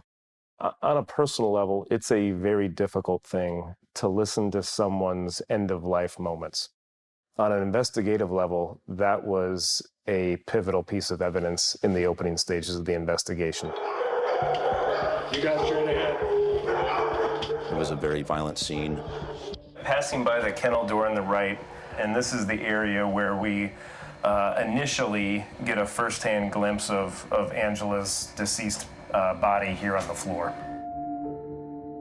Pools of morning light illuminated pools of blood surrounding her body. Angela was lying face down in the kennel's washroom where she bathed the dogs. Ryan Kedley photographed the scene. She has a very large, significant gunshot wound to the chest. At close range? At, I would say, very close range. There has to have been some very, very high emotions involved in that. You have Angela Prichard, deceased here. You have Chris Prichard, a person of interest, nowhere to be found. How do you track him down? The special agents spotted a barely visible blood trail leading out of this room and then into the dog kennel area through this door. We believe our assailant traveled from that area through here, left some blood evidence, and then likely went out this door directly in front of us. We're certainly trying to keep an open mind and determine that, okay, if Chris didn't do this, well then who did? Digging into Chris Prichard's life, the special agents soon learned about his volatile history with Angela, which included violence and violations of a restraining order. But at this point, all of the information seems to be consistent with Chris being the guy that we need to locate. As we continue to work the investigation, we began to establish our timeline. Some of the first video that places him on this property comes from this home over here? That's correct. Investigators reviewed the footage starting at midnight, the day of the shooting. For hours, there was nothing to see. But just after 4 a.m., there was something to hear.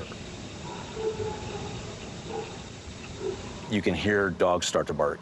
We had determined that was most likely the point at when he arrived at the kennels.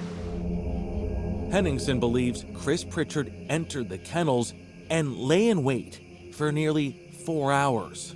The first video that they really got was Angela coming down to work in the morning. And right up here, you're gonna see Angela start to pull down to the entrance at the Mississippi Ridge boarding kennels. Pulling up to the kennel at 7:34, you can see her get out of her vehicle and she's gathering her belongings and then walking into the kennel itself. Angela Prichard had less than 6 minutes to live. At 7:39 and 43 seconds, we hear a gunshot go off in the video. At any point, do you clearly see Chris on any of these surveillance cameras? Yes, we believe we see him leaving. About 2 minutes after the gunshot, at 7:41, the man they now suspected to be her killer, Chris Prichard, appeared. And actually walking from the kennel area down to the fence area here behind me. That makes us believe that this is the first area that we need to check. Outside the kennels, miles of thick woods stretched to the horizon, an area the northeastern Iowa locals call the wilderness. It was rugged terrain Chris Prichard knew well, says Wendy. He knows the outdoors. I knew that he could probably survive out there for quite a while in hiding. We have every resource at our disposal to try and do this manhunt. We have canines, we have airplanes, we have drones. This is your worst nightmare. Yeah. Everything you've been trying to prevent come true. Everything I've been trying so hard to protect her and to keep her safe, and he got her. He got to her.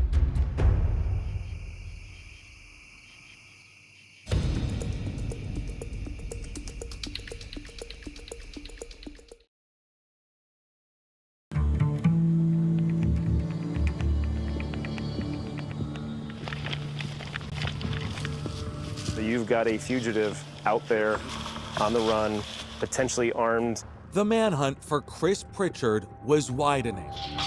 There's hundreds of acres here of farmland and woods, and we have the Mississippi River not far away. So knowing that he could have went any direction really makes the search difficult. Fanning out from the kennels, heavily armed officers searched nearby neighborhoods, house to house, You guys know Chris Prichard, don't you? barn to barn. Is that the guy they're looking for? Right there, Chris Prichard. Has he been known to come out here every once in a while? Yeah, I haven't seen him though today.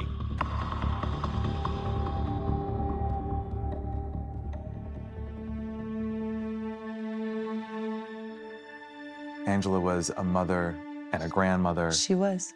What kind of mother and grandmother was she? I don't know that you would find somebody better than her. You hear a lot of people say people put their kids in front of themselves. That was truly her. Angela Prichard's world revolved around family, especially her 2 sons and 6 grandchildren. They were the loves of her life, her kids and her grandkids. Look at how high we are.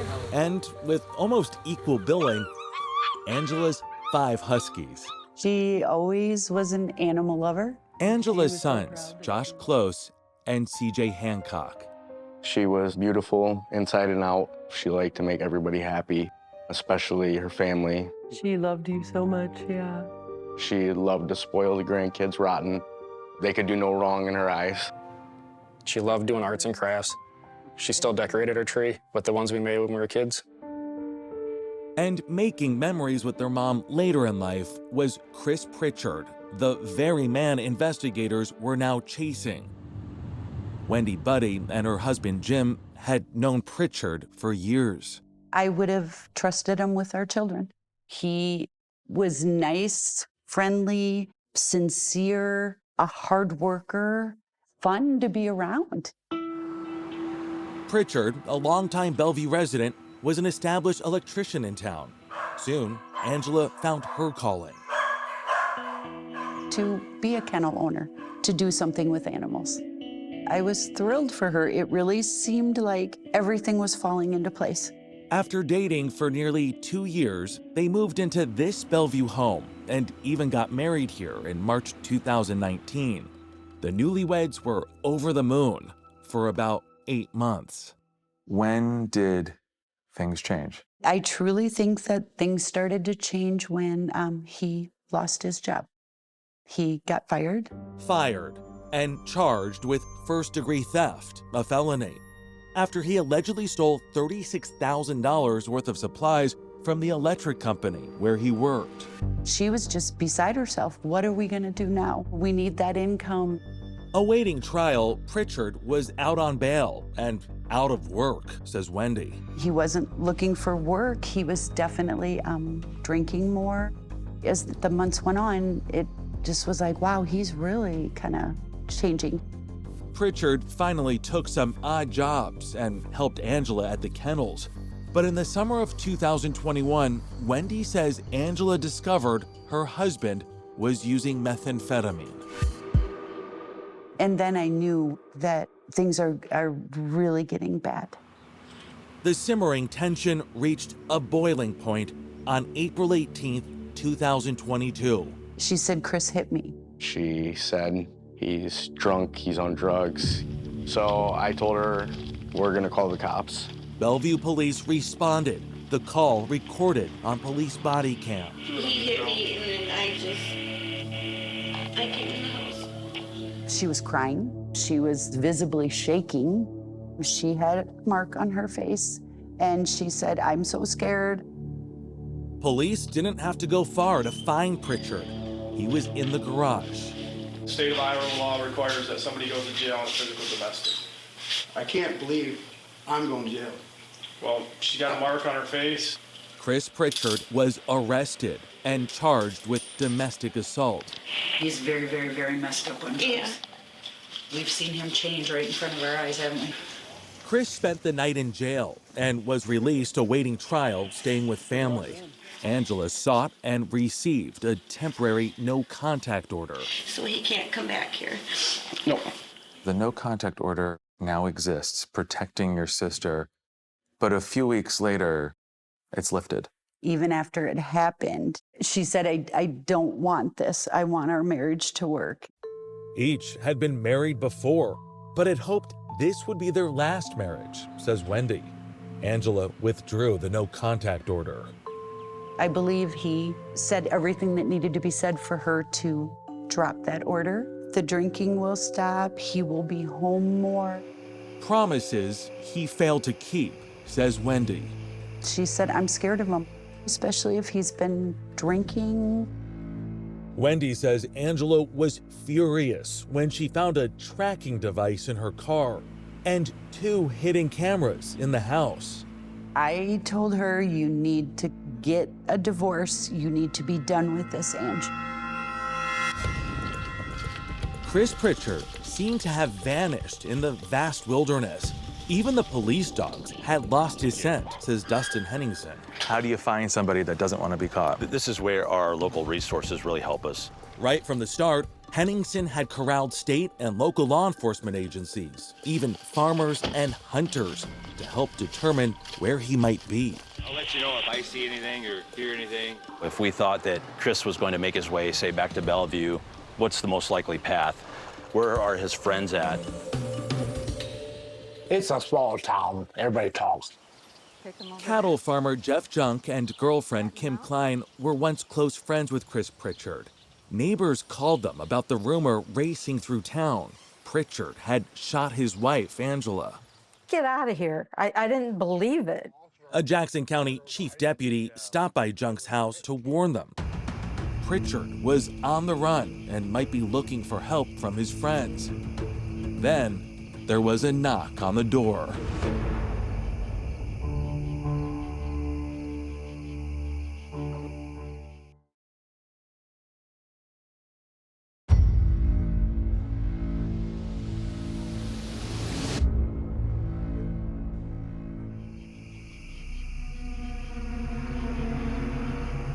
The knock on the front door, the one they'll always remember, came around 8:15 that October night, Kim Klein says.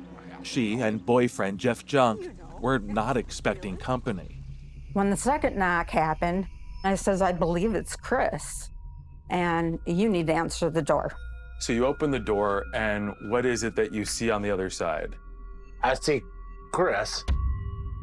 Chris Prichard, their old friend, now a hunted fugitive suspected of murder, was standing in the dim light, holding a shotgun. Jeff goes, you need to hand that gun to me. And he did, no problem. Jeff and Kim knew they had to call the police, but until they could do that safely, Kim says they were playing along.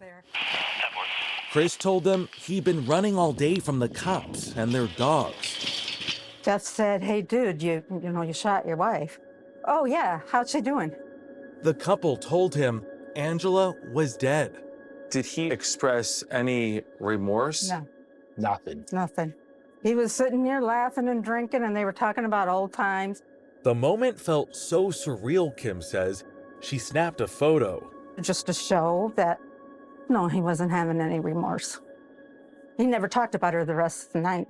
And then I took the one when he was passed out.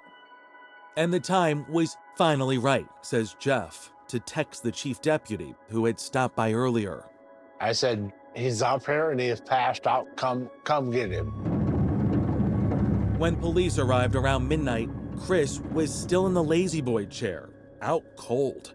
He didn't know what was coming. What's wrong with you guys? Jesus Christ, I was sleeping. He's verbally belligerent to officers that have arrested him. Looks like he's got a cut to his left thumb. Special Agent Henningsen collected the evidence Chris Prichard had left behind, a 20-gauge shotgun and his torn clothes. He took Angela's possessions, money, a cell phone with him. Yep, I think we're good to go in then. Special Agent Kedley escorted Prichard to the Jackson County Jail. Do you want your seatbelt, Chris? I want a bullet in the head. Shortly after 1 a.m. on October 9th, a despondent Chris Prichard was booked into the county jail, eventually charged with first-degree murder and robbery. After hours on the run through Iowa's wilderness, I'm gonna have you look right at me, okay? Prichard found himself surrounded by concrete and steel, largely put there by the weight of a single word. Please get out of here. Wendy says the day Prichard ended her sister's life followed months of increasingly erratic behavior and escalating rage, which Angela had documented. Tell me about this journal and her words that lived on. She was the sticky note queen. Dozens of Angela's brightly colored sticky notes told a dark story. The scribbled entries became Angela's diary of domestic abuse. August 23rd text message, calling me names, saying it's going to get real ugly. He's been stalking me and watching me. Very scared of him. I think Chris is capable of anything. Booze and drugs every day. Said he doesn't give a if he goes to jail. Always looking over my shoulder to see if he's around. Her words to me are, I'm done. This is it. We're not living in the same house. Wendy invited her sister to move in with her. Angela gratefully agreed. I was like, you have a shadow now because I'm not leaving. You're stuck with me. The next day, Angela requested a second temporary no-contact order, granted September 1st, 2022. A no-contact order means just that, no contact of any kind with the protected person. In the state of Iowa, a single violation requires a mandatory arrest. But that doesn't stop Chris. No.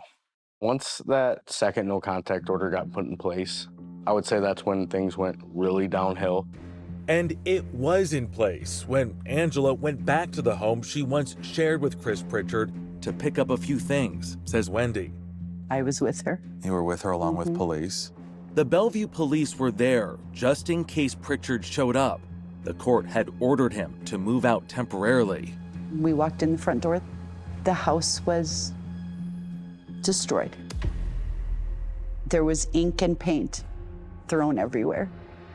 Picture frames broken.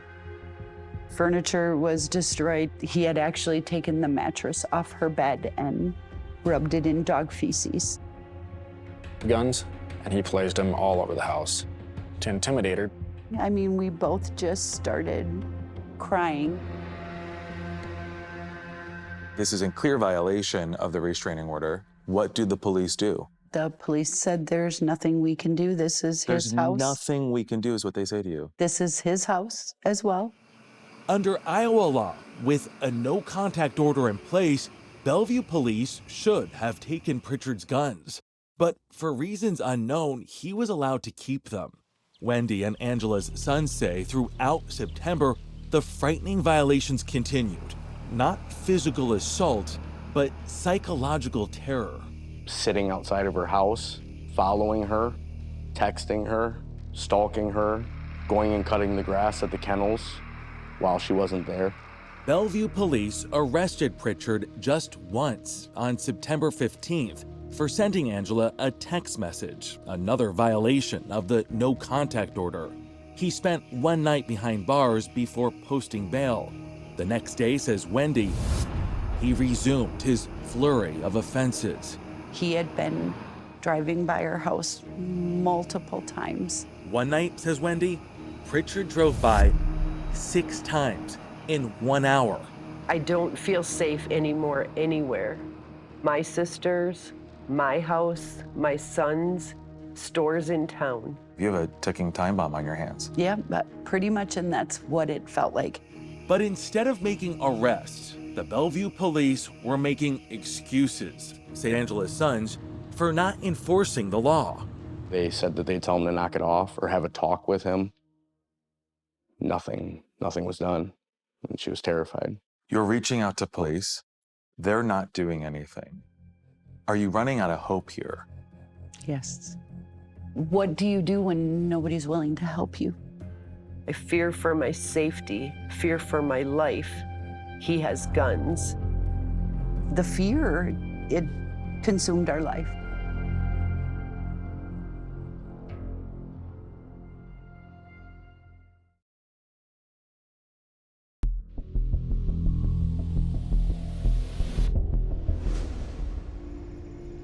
It was 5 a.m. at the Jackson County Jail. 21 hours after Angela was found dead, Chris Prichard waived his Miranda rights and talked about the encounter at the dog kennels with Special Agents Dustin Henningsen and Ryan Kedley. She said, you gotta leave now or I'm gonna call the police. Well, I said, I just wanna talk. And she shoved me. And I hit the cabinet. The gun, I don't know what the gun hit, but it went off. So in so many words, he says, I shot Angela. It was an accident. Essentially, yes. Are you believing any of this? No. I'm only believing the fact that he shot Angela. Prichard pleaded not guilty to first-degree murder and robbery charges. His trial began February 7th, 2024. We believed that Mr. Prichard planned this all out, and very meticulously, for that matter. To prove premeditated murder, prosecutors Nicole Leonard and John Keyes told jurors Prichard put his plan in motion on October 7th, 2022, the day before he shot his wife, the same day Angela's temporary restraining order became permanent. We believe that that was sort of the snapping point for the defendant. He became more and more obsessed with the situation and not letting her go. She wanted to drag me through the mud and make me a monster. Before taking Angela's life, Chris Prichard took steps to cover his tracks, say the prosecutors. He borrowed this white pickup truck to avoid using his own vehicle. So what we think was he was setting up an alibi. Prosecutors say Prichard secretly parked the borrowed truck inside a barn belonging to Lori and Mike Blaser, just a few miles from the Mississippi Ridge boarding kennels. We walk in, notice this white pickup truck. With a note from Chris Prichard saying he had gone hunting. Keys are in the truck if you need to move it. I'll be back. Chris. We knew Chris. He would tell us how much he loved Angela, how devastated he was that there was a restraining order. The Blasers would soon become crucial witnesses for the prosecution. Shortly after finding the truck and note, they heard the news about a shooting at the dog kennels. We knew the minute that there was a shooting at the kennel, something had happened with Chris. We were concerned that this was a getaway vehicle for him in here because it was just so odd. It had no reason to be here.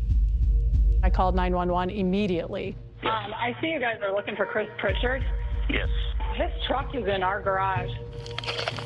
Let's just get this cleared first. It was very intense because at that point he was still missing. And we were scared to death. Clear in here, Jim. Prosecutors later viewed home surveillance footage from a camera on the Blasers' property, showing Chris Prichard entering the barn. where the Blazers kept their horse trailer. The minute we came in the door, I knew that Chris Prichard had spent some time in here. He certainly made himself at home here. Prichard left the horse trailer in the middle of the night, hiking through the dense woods to the kennels, says Prosecutor Leonard. We believe his next appearance is around 4 a.m.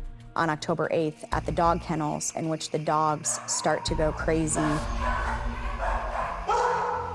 And you believe from that point forward, he's inside the kennel? Correct. I think he always had the plan to murder her. To prove it, the prosecutors played audio clips from Prichard's police interviews for the jury. You show up at a place where you know she's going to be. You've got a gun with her. You know you've got a no contact order. An argument breaks out. She calls 911. She winds up dead. This wasn't just some accident. If this was an accident, why are you taking her cell phone, which is her only means of survival? Why aren't you calling for help yourself? Why aren't you rendering any type of aid for your wife? And Prichard kept adding details to the story of the accidental shooting, say the special agents. The gun was leaning up against the cupboards. He went to retrieve a backpack and it fell, and then that went off and shot her. But at trial, an Iowa State medical examiner testified the gunshot had a downward trajectory, meaning Prichard had the weapon in his hands and was standing when he fired, say prosecutors. It looked like it hit her in the arm. How would you die from that? Angela was shot dead center in the chest, testified the medical examiner, and died in seconds. I would have loved to have stuck around with Angie and her temper.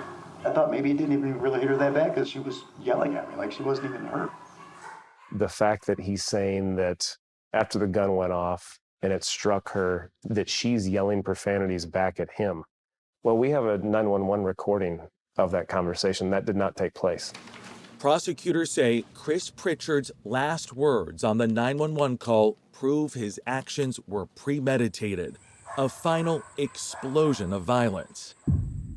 When you hear his statement standing over her dying body on that 911 call using profanity. You definitely don't say what he said at the end of the phone call after you accidentally shoot someone. Prichard's defense attorneys, who declined our request for an interview, maintained the shooting was accidental, and the case against Prichard was a rush to judgment.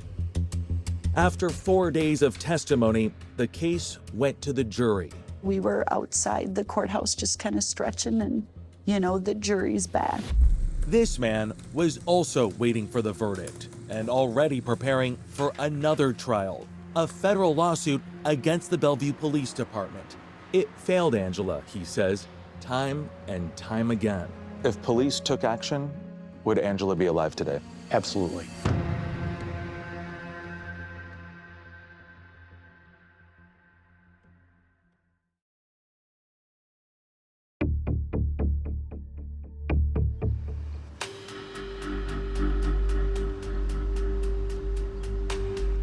In February 2024, 16 months after Angela's death, her family's wait for a measure of justice was over.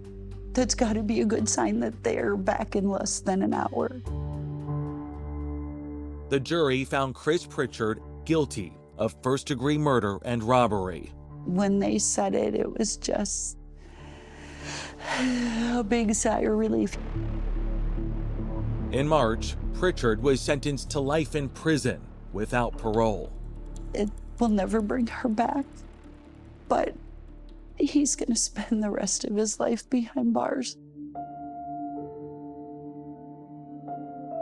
I also gave a victim impact statement, and I said to him, I hope while you're behind bars, you always have to look over your shoulder and be scared for everything you do. How she felt, I hope you just feel a tiny bit of that, the way you tortured her. Civil rights attorney Dave O'Brien represents Angela Prichard's family. She would be alive today, he says, if the Bellevue Police Department had enforced a judge's order of protection. You filed a federal lawsuit against the city of Bellevue and 3 officers. Why? Because they didn't do their job.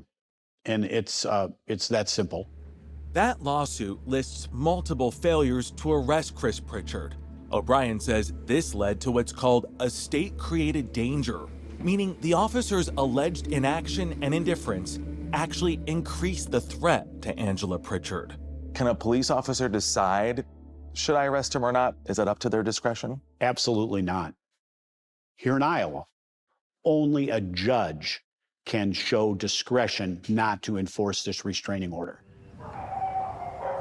Starting September 1st, 2022, when Angela's second no-contact order was issued, until her murder 37 days later, Chris Prichard violated the restraining order repeatedly, says O'Brien. A dozen times during this relevant time period, Angela Prichard called the Bellevue Police Department, and they failed to follow that law, that judge's order.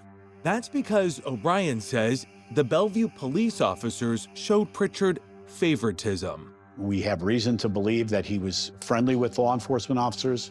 To prove this case, you must prove that the police officers' failure to enforce the protection order was intentional and reckless. How can you do that? Well, just by the sheer number of times that it was not enforced. In October 2024, Chief Federal Judge C.J. Williams dismissed the lawsuit in its entirety.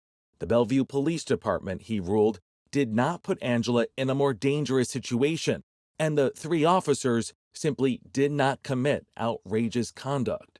The judge added there was no evidence of police favoritism. The alleged facts, even taken as true, are a far cry from establishing that any of the defendants were friends with Christopher. Dave O'Brien was granted a hearing in December 2024 after learning, he says, the 3 Bellevue officers had withheld evidence and made false statements, allegedly concealing their friendships with Chris Prichard. Accusations they denied. O'Brien argued the officers were well aware Chris Prichard was a serious threat to his wife. 9 days before her murder, the Jackson County attorney warned the Bellevue Police Department in an email Chris Prichard had 24 hours to turn himself in. If he does not report, I will be requesting a warrant. I wanted all of you to be aware, as I'm afraid he might try to do something tonight. The next day, when Prichard failed to appear at the county jail, the arrest warrant was issued. 7 days before her murder, O'Brien says this body cam footage of a Bellevue police officer speaking with Wendy and Angela, Because right now, I guarantee he's not thinking straight. No, not at all. confirms police knew Angela was in danger. That's my biggest fear. That's my department's biggest fear is he's going to try to hurt you and then hurt himself. During the final week of Angela's life, my job is to protect you at all costs. O'Brien says Bellevue police could have protected her by finding and arresting Chris Prichard, but they never did. Is it hard to find Chris?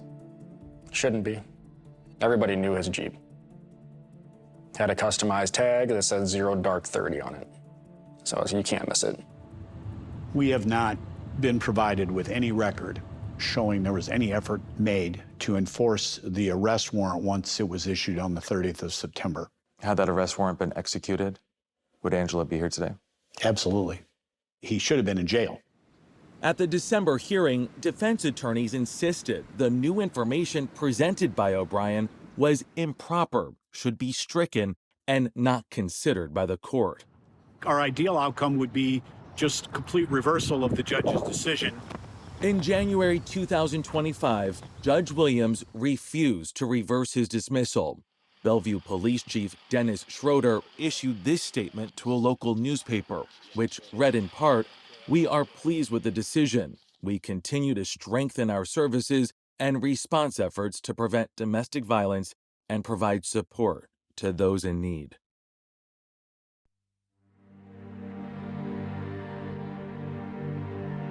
I've heard people say that no contact orders aren't worth the paper they're written on. And in this case, that was true, but I firmly believe that they are worth something, but they have to be enforced. I still to this day have a lot of, I guess it's guilt, because I think in my mind, what if I would have went with her that day? Maybe I could have saved her. But part of me was so proud of her for like being as strong as she was in that time. She named her killer, and so she helped bring him to justice. Chris Prichard's life sentence also helped bring her family some comfort and the courage to move forward. They believe Angela would want them to make this public plea. Maybe other police departments that maybe are a little lenient on stuff won't be so lenient next time.